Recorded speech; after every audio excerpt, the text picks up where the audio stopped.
Donald Trump, like many Republicans, absolutely loves to make fun of politicians when they use teleprompters. They did it with John Kerry. They did it with Barack Obama. They continue to do it with Barack Obama. But then in his most recent speech, Donald Trump was found using a teleprompter in a very obvious way that affected how he spoke. And so now his supporters are going in front of the media and doing the mental gymnastics of why it's okay to criticize that for years and then to do it yourself. In this video, you're going to see Herman Cain. I thought the speech was absolutely right on and spot on, and it set exactly the tone that he needs to set. Now, a lot of people are going to make a big deal out of the fact that he used a teleprompter so he could stay on message, and he did a good job. He wouldn't have read the information on the teleprompter if he didn't agree with it. Obviously, he did. Now, they're going to make it, when I said they, not y'all, other people are going to make a big deal out of the fact that he was using a teleprompter.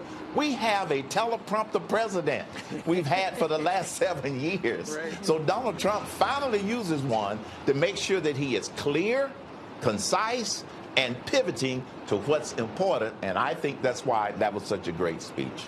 I wish that we could get, when they come back to the shot of the Fox and Friends or whatever the hell they are, and the look on Ducey's face. He's so happy that he called him a teleprompter president. Okay, so does that clear him of charges of hypocrisy? that mental gymnastics was hilarious. Yeah, he tried to do a back handspring, just laying on his back. Yeah. So let me get this right. Obama's a teleprompter president. You got him, man. So now when Trump uses a teleprompter, though, it's just to be clear and concise. What do you think Obama uses it for? Oh, I see. Whereas Obama was using it to be unclear and vaguer. Yeah. Doesn't make any sense. The words were in jumbled order. You can't even basically read it. But here you go again. Liberal host Cenk Uygur passing up the strongest point that a conservative made. He wouldn't have read it if he didn't agree with it. What the hell do you think Obama's doing?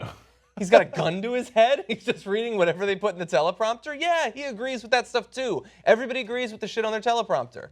Yeah, and look, we don't use teleprompters here because we want to tell genuine stories. But we don't get on the politicians for using. Almost every president has used a teleprompter. You know who really made it the most popular was Ronald Reagan. And so but back then, it was Ronald Reagan being clear and concise, right? Then Obama uses it. They made it seem like that he invented teleprompters. Yeah. Right? They're like, oh my God, what is this thing called a teleprompter? What is that? We caught him. And now it's inconvenient because their beloved leader, Donald Trump, is using one. Oh, no. That's fine because he's just being clear and concise. Same thing happened with Sarah Palin. The last thing I want to say about this is he said that he's just doing it to be clear and concise. But that's not even just a bad point. That's a lie. He said it so that he wouldn't accidentally say something extremely racist. That's why, because when he speaks off the cuff, he just spouts crazy racist crap all the time. They're trying to keep him on message. And he got so much criticism for being like a sedated lion. Because it's one thing to try to organize your thoughts with a teleprompter, and I will still criticize politicians who give bad speeches, who can't speak naturally, like Hillary Clinton. She's a boring speaker. Barack Obama, when he's not in campaign mode, is a boring speaker. Donald Trump, when he's not just rambling like a madman, apparently is an extremely boring speaker. Yeah, and so, by the way, they lie so often. Sarah Palin said that her prompter went out during what was actually a really well-received speech at the Republican convention back in 2008, the one that made her a star. See, I just did it again. Star. No, you can do that. You can do that. Right. For that. No, JR was sitting right next to her. We were at the convention. She used the prompter the entire time. Yeah. So the reason Sarah Palin did well in that speech and didn't do well the rest of the campaign is someone else actually wrote that speech for her. All she had to do was read it. Once you took her off a prompter, she was a disaster. She was a mess. She wasn't winning anymore.